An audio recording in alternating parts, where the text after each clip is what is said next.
नमस्ते, मैं हूँ संजय दीक्षित और आप देख रहे हैं दी जयपुर डायलॉग्स।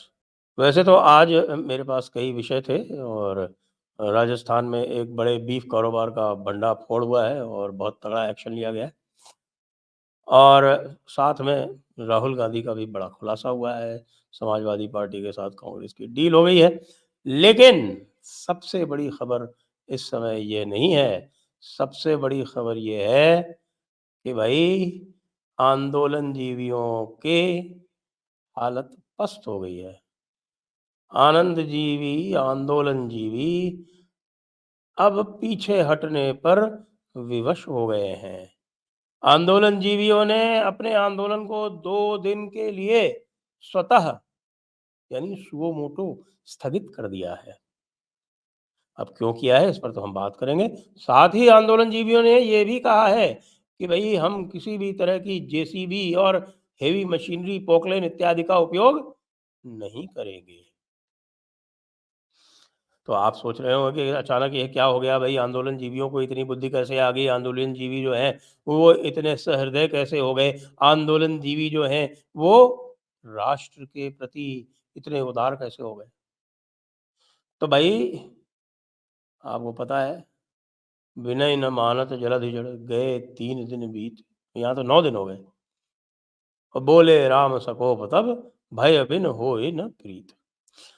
तो किस्सा मैंने आपको शंभू बॉर्डर का तो सुनाया था। कल दोपहर में 4:30 बजे आपको मैंने सुनाया था कि शंभू बॉर्डर पे क्या हुआ। लेकिन शंभू बॉर्डर से भी ज़्यादा कमाल जो है वो हुआ खनौरी बॉर्डर पर। खनौरी बॉर्डर जो है ये संगरूर से जींद के रास्ते में पड़ता है। तो ये संगरूर के जींद के रास्ते का ये जो खनौरी बॉर्डर है, ये मालवा संगरूर, आप जानते हैं संगरूर स्ट्रॉन्ग होल्ड है किसका? हमारे आम आदमी पार्टी का, क्योंकि हमारे को जो इस समय जो भगवंत सिंह मान है, वो भगवंत मान जो थे वहीं से एमपी हुआ करते थे, वो संगरूर के ही हैं वो। तो संगरूर से जो खनौरी बॉर्डर आता है वो हरियाणा में थोड़ा अंदर जाके ही पड़ता है। तो सारे के सारे जो थे ये हरियाणा के अधिकार क्षेत्र में ही वहाँ पर एकत्रित थे। हरियाणा वाले इनको समझा रहे थे कि मान जाओ भई, मान जाओ, ये हरकत मत करो, ये ज़्यादा उत्पात मत करो।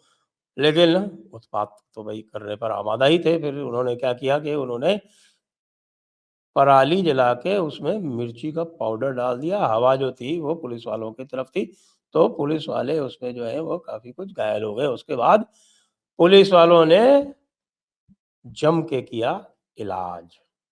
अब उसके बहुत सारे फुटेज आ रहे हैं, मैं उन फुटेज को देख रहा हूँ, फुटेज तो बड़े अच्छे हैं।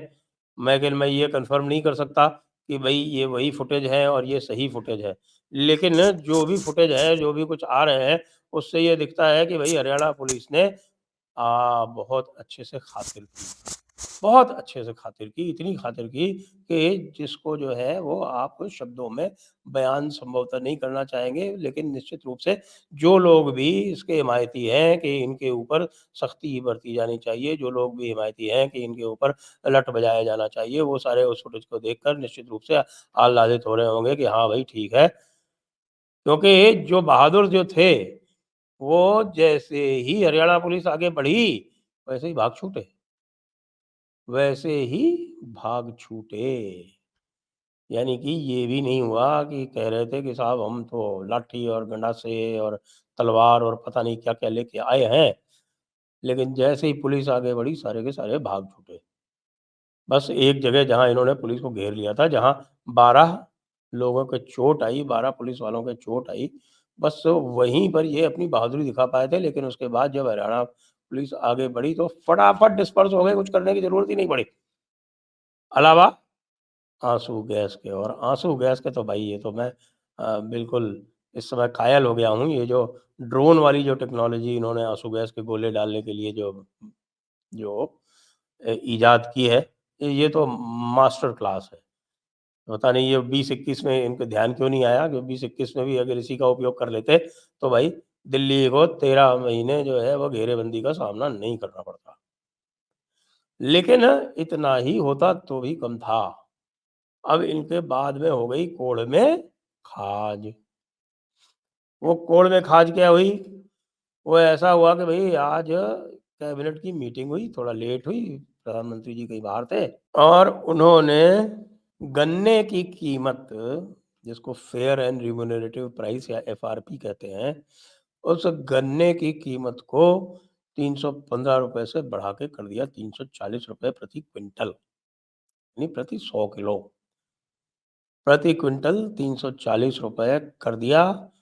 और इसका सबसे बड़ा बेनिफिशियरी कौन है? इसका सबसे बड़ा बेनिफिशियरी है उत्तर प्रदेश, क्योंकि उत्तर प्रदेश में पूरे देश में सबसे अधिक गन्ना पैदा होता है। जो 2022-23 का फिगर है वो बताता है कि उत्तर प्रदेश में 225 मिलियन टन गन्ना पैदा होता है और 82% क्या उसका यील्ड है, 82%। और जो महाराष्ट्र जो नेक्स्ट है वो 127 मिलियन टन वहाँ पैदा होता है और वहाँ 84% यील्ड है। और हमारे पंजाब के भाई लोग जो हैं वो 7 मिलियन टन गन्ना पैदा करते हैं, यानी कि गन्ने के मामले में वो बिल्कुल पीछे हैं, इससे उनको कोई फ़ायदा नहीं होने वाला। हाँ, पंजाब और हरियाणा वाले जो हैं वो कहेंगे कि बाया मने तो मिल गई, मने जी की चाह थी वो तो मिल गई, तो मने कहीं लेने दोनों, मने क्या लेने दोनों, क्या लेनो दोनों। तो भाई अब पंजाब और हरियाणा का किसान जो है उसके जो उद्देश्य हैं वो अलग-अलग हो गए। अब हमारा जो पश्चिमी उत्तर प्रदेश का किसान है जो टिकैत जीत हुए थे वो भी आज थोड़े एक्टिव हो रहे थे और भाषण-वाषण दे रहे थे, गोल-मोल बात कर रहे थे, बोल ख़ास ठीक से कुछ भी नहीं रहे थे, क्या प्रोग्राम है कुछ नहीं बता रहे थे। और आज के बाद तो मुझे लगता है कि उनको दड़बे में छिपना पड़ेगा यदि कहीं भी उन्होंने कहा किसानों से पश्चिमी यूपी के किसी भी किसान से उन्होंने कुछ भी कहा, तो वो किसान लठ लेके इसके पीछे पड़ जाएगा। क्यों? 3 फैक्टर हो गए पश्चिमी यूपी में। चौधरी चरण सिंह को भारत रत्न, आरएलडी का एनडीए में सम्मेलन और अब गन्ने की प्राइस में बढ़ोतरी। और प्रीमियम भी जो है जो 10.25% जो रिकवरी जिसको बोलते हैं, उसके हर 1% पे प्रीमियम है 3.35%। तो भाई ये तो हो गई सौगात, यानी कि हमारे साथ रहोगे, बदमाशी नहीं करोगे तो देखो तुमको मिलेगी सौगात, और बदमाशी करोगे तो तुमको मिलेगी आंसू गैस। ये बिल्कुल आज स्पष्ट मैसेज दे दिया। और बल्कि जब कैबिनेट मीटिंग का जब आया था तब मुझे फिर से डर लग रहा था कि भाई ऐसा ना हो ये कहीं ये इन आंदोलनजीवियों की बातें फिर से ना मान लें और हम जो हैं सब इनको सपोर्ट कर रहे हैं भारतीय जनता पार्टी वालों को इन आंदोलनजीवियों के विरुद्ध हमको फिर से नीचा देखना पड़े। एक बार हो चुका है हमारे साथ ऐसा, एक बार क्यों 2 बार हो चुका है। 2 बार नहीं बल्कि 3 बार हो चुका है ऐसा।